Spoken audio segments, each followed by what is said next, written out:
We're very excited. The business in London is growing rapidly with great people joining our company, led by Nadav, who we announced last year that joined us. We're starting to announce some exciting partnerships in Europe, where the first one is with Hearst. So Hearst announced a strategic partnership with Taboola, where each one of their titles, Digital Spy, Men's Health, and many, many others, will exclusively work with Taboola to do article recommendation, video recommendation, as well as monetize using paid content from around the web. And the announcing part is that the biggest property, Digital Spy, announces that using Taboola, they crossed 1 million video views a month. And that's amazing, because we know how hard it is for anyone, really, to build a video business. And the fact that only a few months after we start working together, we're helping Hearst to grow their video business is super exciting to us. Hearst is also using Taboola for mobile. So if you go from an iPhone to Digital Spy, you will see us on the mobile device. And we see mobile as a great opportunity. I think whereas for display, mobile is challenging because people don't really yet click on banners where it's on their mobile device. It's almost annoying. With content, it's amazing, because when do you really use your mobile phone? To kill time. So if you have 5 minutes to kill time and Taboola recommends you with a phenomenal or a fun video to watch, you may actually watch it. So we see great opportunity in mobile. It's already over 20% of our business in terms of amount of websites deployed the Taboola for mobile service, and we see great future for that. If you go to time.com, for instance, at the bottom of the article page, you'll see really slick UI that renders to responsive design. So if it's a bigger phone or a smaller phone, it automatically adjusts to the size of the mobile device. And it shows you 4 recommendations from around the web or from the website itself. We're going to announce soon some major consumer brands that have worked with us in a way that they haven't done before, whether it's getting people to know they have a blog on the site and get engaged users to interact with their content beyond the product that they actually sell, or whether it's helping people to build a YouTube channel and subscribers and comments and social and so forth. So that's definitely something that's growing for us, and then we'll hopefully announce some exciting stuff soon. I can tell you that when I started the company, it made sense to me that if someone reads an article about Obama, they would want to consume more content about Obama. And that's not true. So scientifically, it's about 1/3.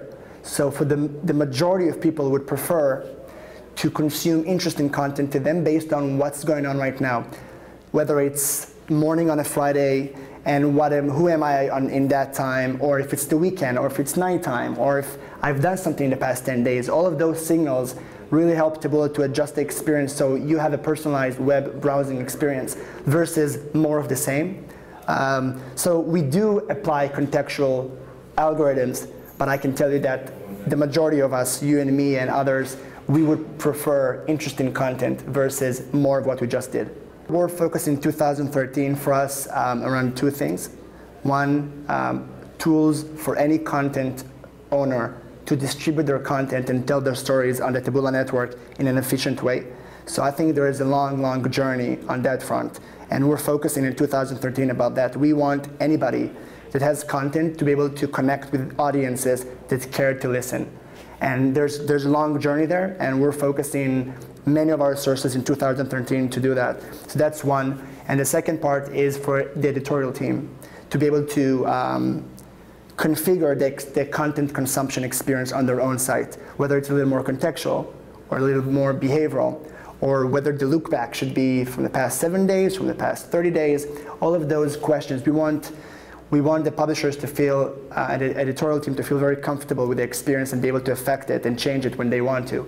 So those 2 areas are the big thing for us, really to grow the industry from both sides, both people that distribute content and people that accept it. We have a single pricing model, which is, we focus on doing one thing really well, and that's surfacing to you the best piece of content you may want to interact with right now. The way we generate revenue as a business is that we operate a marketplace of all different types of content that are being surfaced into that marketplace. We have a manual team that vets everything before it gets accepted, so we make sure that it's acceptable. And post that moment, when you're in the network, you're essentially bidding against other content providers. So any content provider, whether it's a blog, or it's a huge publisher, or a consumer brand, each one of them may say, we're willing to pay a certain amount of, a certain price per click to acquire an engaged user. Our job is to make sure we deliver scale, transparency, and results. So what we do, we focus on the technology side to make sure that we surface the best piece of content to you. And based on the CPC that content has attached to it, we generate revenue, and then we share some of that with the publishers. An unlimited number of programming channels would emerge from brands and from media publishers that would distribute that content directly to televisions in the living room over the internet without the traditional methods of broadcast and cable and so forth. And that was really the core of the vision, and we started where the market was.